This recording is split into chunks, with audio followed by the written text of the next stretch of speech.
Hi, welcome to the Spencer Museum of Art's Second Life Island. I'm Beacon Wirefly, avatar of the museum's Second Life coordinator, Jessica Johnson. Can I help you? Hi Beacon, I'm Spencer Himanez, an avatar for museum visitors. And I'd love a tour. Could you show me around? I'd be happy to. Come on, we'll start with an overview. As you can see, it isn't really an island at all, but a group of icebergs, a great tree, and even more. The theme was inspired by two exhibitions in the physical Spencer Museum of Art in Lawrence, Kansas. The first exhibition, Climate Change at the Poles, is made up of objects which illustrate people's responses to changing polar environments. And the second exhibition, Trees and Other Ramifications, provides a space for visitors to examine relationships between trees, humans, and the natural world. When you first arrive on the island, you'll be on the landing platform, where you'll receive a note card. This has information about our island, as well as the Real Life Museum in Kansas. Keep it in your inventory and you can refer back to it later. But don't stop with the note card. Clicking on the image of the Spencer's homepage and choosing Go to Page will open your web browser and take you directly to the museum's website. Be sure to sign the guest book while you're here and get your free Spencer Museum of Art motorboat. Just click the boat box on the platform, follow the prompts, and get ready to go for a ride. Great, let's go! We can take the boat to the first of our virtual exhibits, the Croesus airplane. The Center for the Remote Sensing of Ice Sheets, or Croesus, collaborated with the Spencer for the Spring 2009 exhibition, Climate Change at the Poles. The real-life exhibition used maps and scientific data gathered by Croesus scientists, as well as actual Croesus equipment, to look at the way our understanding of Antarctica has changed throughout history. Here in Second Life, you can explore a twin otter plane used by Croesus scientists for airborne glacier measurements. Hey Beacon, can we take this plane out for a ride? We initially built it to be flyable, but the visitors who did fly it were leaving it at the bottom of the ocean or the top of the great tree. So this version is for exploring on the ground only. But if you want to know more about how Croesus uses this plane in their research, check out the slideshow that's on this iceberg. By clicking through the images at the bottom of the screen, you can see a presentation detailing radar mapping from the air. Now let's head on to the next area, where we'll find a personal account of the poles from a Kansas science teacher. Brandon Gillette took a short sabbatical from teaching high school science to help Croesus researchers document conditions at the West Antarctic ice sheet. His experiences, along with pictures, are captured in his blog, which you can link to from our island. In these treacherous waters, anything can happen, like an oil tanker spill.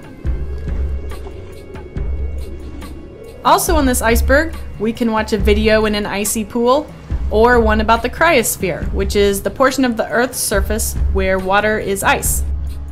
It's somewhat surreal learning about the Earth's frailties in a virtual world. Are there any similar issues at Second Life? Well, avatars use energy in the virtual world just like humans do in the real world. You can find out how much by checking your avatar rendering cost. Come with me and I'll show you how. Your avatar rendering cost lets you know how much energy it takes for the Second Life servers to show your avatar. The more energy it takes to render your avatar, the slower the environment. This area provides instructions so that you can check your strain on the servers. A number will appear over your head. A green number means a small amount, yellow is medium, and red is a lot. Looks like we're both yellow.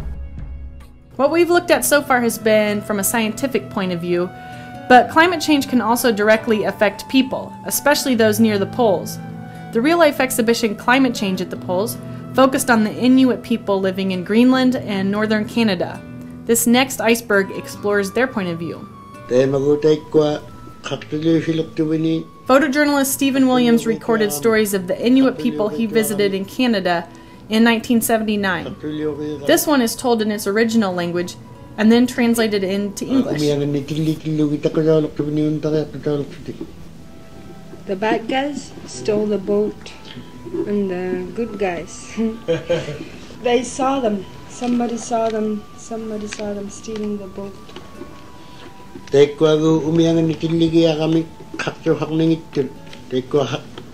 Unta Kadwini. And the men, the bad guys, were there to take the boat, so they didn't have any arrows. While you're here, check out the igloo and the eider duck quilt, which is just like the one from the Spencer's permanent collection. I'm enjoying my tour, and I'd love to bring friends here. Do you ever have events? Yes, let me show you an event we had in conjunction with our climate change exhibitions. Follow me to the Great Tree. German filmmakers Mirko Dreiling, Sebastian Lasse, and Fita Stegers gave a preview and talk about their upcoming film Carteret Now, which focuses on the plight of the Carteret Islanders as rising sea levels engulf their island home. Here's a clip from the trailer.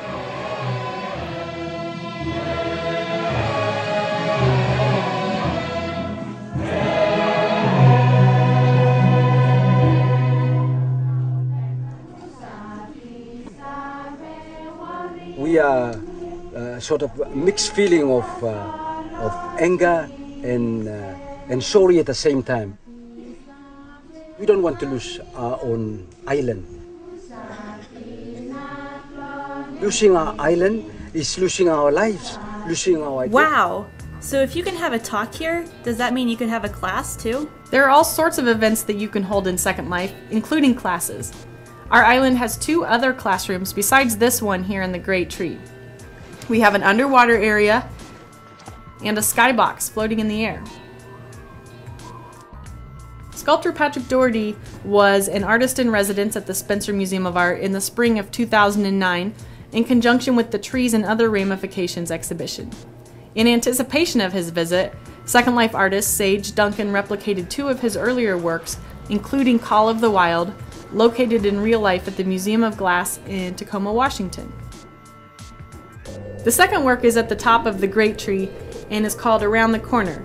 It's located in real life at the University of Southern Indiana in New Harmony. You can also find a bio and a link to Patrick Doherty's website. Just click on the sign and you'll receive a note card. These are fun. Looking at natural art in a virtual form is an odd experience. Are there other ways of replicating art too? Yeah, there sure are. Let's take a look at the holodeck next. It uses photographs to create an environment. Follow me, just fly straight into the globe.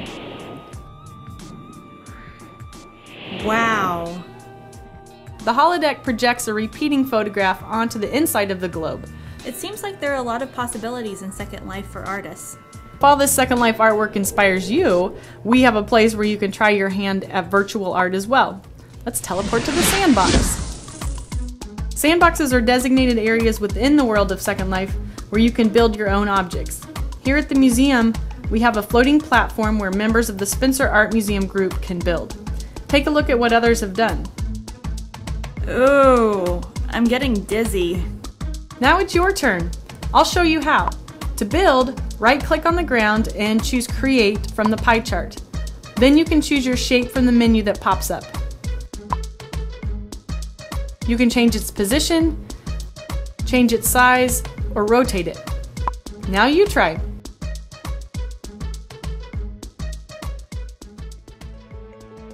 And that's it for our Second Life tour. Thanks, Spencer, for taking our tour, and thank you for joining us as well. Our island changes completely on a regular basis, so be sure to visit it yourself. Just log into Second Life and search for Spencer Art. See you soon!